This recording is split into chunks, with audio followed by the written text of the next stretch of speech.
leadership require authority? What happens if you don't have any authority? Or what if you did, but it's gone away? Can you still lead? Can you still make change happen?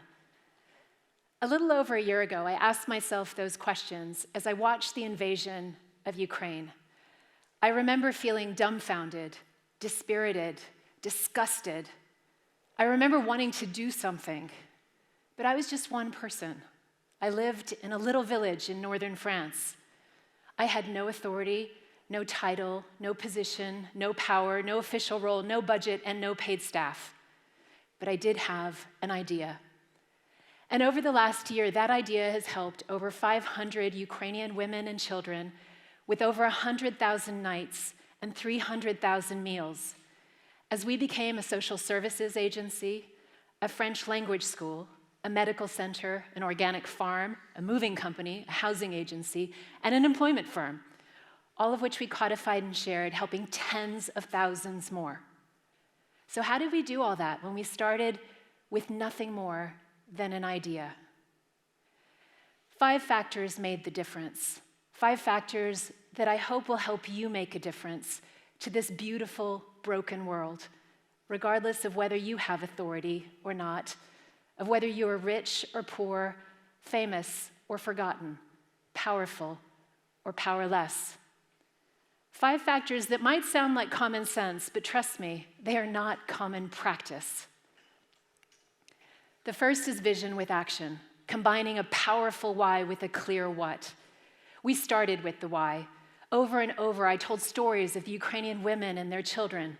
People like Anya, a beautiful Ukrainian woman who gave birth the day her country was invaded. The day after she left hospital, she packed her suitcases, said goodbye to her husband and country, and made her way to the border, where it was a 20-hour crossing on foot in -6 degrees centigrade with a newborn child. I put names and human faces on the unfolding tragedy and shared a vision in a way that touched people and made them want to help. But our purpose needed a plan. Our why had to be coupled with a what, a clear strategy that would take that vision and translate it into action. And that was made complicated by the fact that we didn't have any answers to even the most basic questions. And so we laid out an overall journey, shared immediate next steps, and gave people confidence we'd figure it out along the way. The second factor was leading by example. At one point, I had 29 Ukrainians, 2 Polish bus drivers, a Polish translator, and a handful of volunteers, all living in my home and farm. Our family welcomed the first Ukrainian family. We've hosted more Ukrainian families than anyone else in our area, and we will continue to host the last Ukrainian family after all the others are resettled. We never asked anyone to do anything that we weren't already doing ourselves. Sometimes that meant big things like tackling the housing agency or leading the fundraising efforts. And sometimes it was little things like giving a traumatized child a bunny that she could pet, or babysitting 3-year-old Ala so her mother could attend French classes. I led by example in big things and little ones. And the rest of my family did too. My husband, Ian, was always at my side dealing with the inevitable crises that spilled over. And each of our 6 children contributed in their own way, whether that was creating our website or speaking at rallies or driving Ukrainian children to dentist appointments and doctor's visits. We led by example, all of us, young and old. The third factor was building an amazing team. That team changed over time as some people grew sick and exhausted, and others stepped in and stepped up. People came forward for very different reasons, and it was important to understand their motivation. Some had connections to Ukraine, family or friends, or exchange programs like Children of Chernobyl. Others were mothers, and they immediately empathized with Ukrainian women and their children. Others had memories of their French parents or grandparents who themselves had been refugees during World War II, fleeing south in front of the advancing Nazi armies as bombs crashed around them. In France, those memories live on and run deep. Still others were searching for purpose, a cause, something bigger than themselves. And others still simply needed friendship, community, human connection. Whatever their motivation, we embrace them with open arms and many thanks.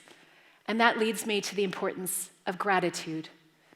Over this last year, I have said thank you more often to more people than in the rest of my life combined. People like Stefan, our neighbor, who sent me a text in early March saying, "Mary, my house isn't very big, so I can't take in a Ukrainian family, but I have cows. I'll bring you milk." For months, he came by twice a week with fresh milk.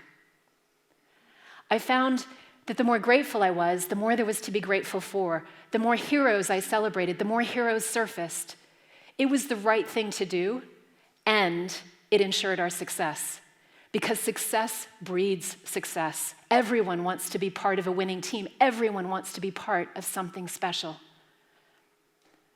The fourth factor was a learning mindset coupled with an agile way of working. From the beginning, we were operating in conditions of extreme uncertainty. And that meant that we had to be constantly innovating, experimenting, discovering what worked and what didn't. I remember the flood of questions in early March that I did not have answers to. I remember saying over and over again, "I don't know, but we'll figure it out." And then orchestrating the series of discussions and experiments that enabled us to create the solutions. And that required a learning mindset and agile way of working. The fifth factor was persistence over time.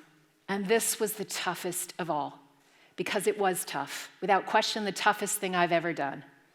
It was tough physically. The first 2 to 3 months, I worked 18 to 20-hour days every day. The first 2 to 3 months, there wasn't a day that went by without an emergency, or 2, or 5, or 10. Sometimes it was a medical emergency. Sometimes it was a crisis with a host family. Once, it was my kitchen that caught on fire. I didn't know what the emergency would be or when it would arrive. I just knew there'd be an emergency. And it was tough emotionally. As we got to know the Ukrainian men, women, and children, their tragedies became our tragedies. Natalia arrived on a Sunday. On the Monday, she found out that her fiancé had been killed on the front.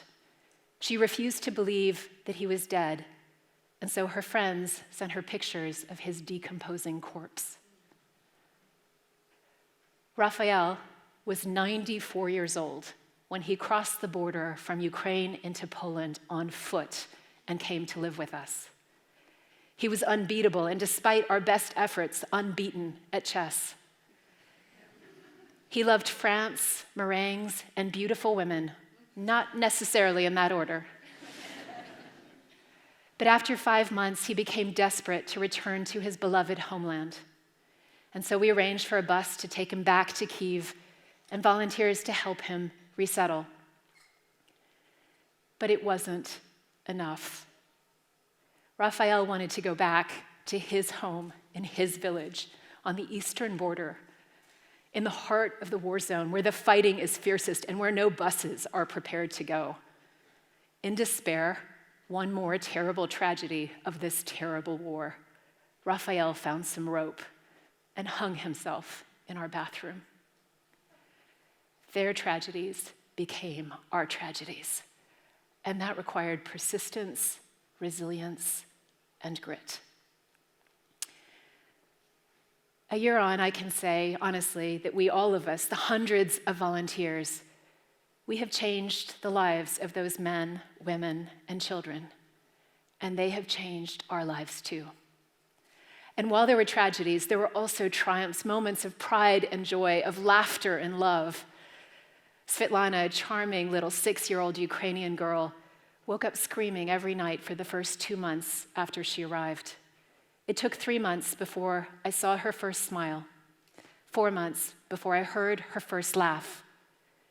But now she goes to French school and is getting straight A's. She has friends and loves to draw and play. And yes, there's still the occasional nightmare, but there are far more smiles than screams. Yuri, a 4-year-old handicapped little boy, arrived crawling on all fours. Yuri now walks. He walks. And so that takes me back to my question of so many months ago. Does leadership require authority? to which I can answer a definitive no. It takes vision with action. It takes leading by example. It takes building an amazing team.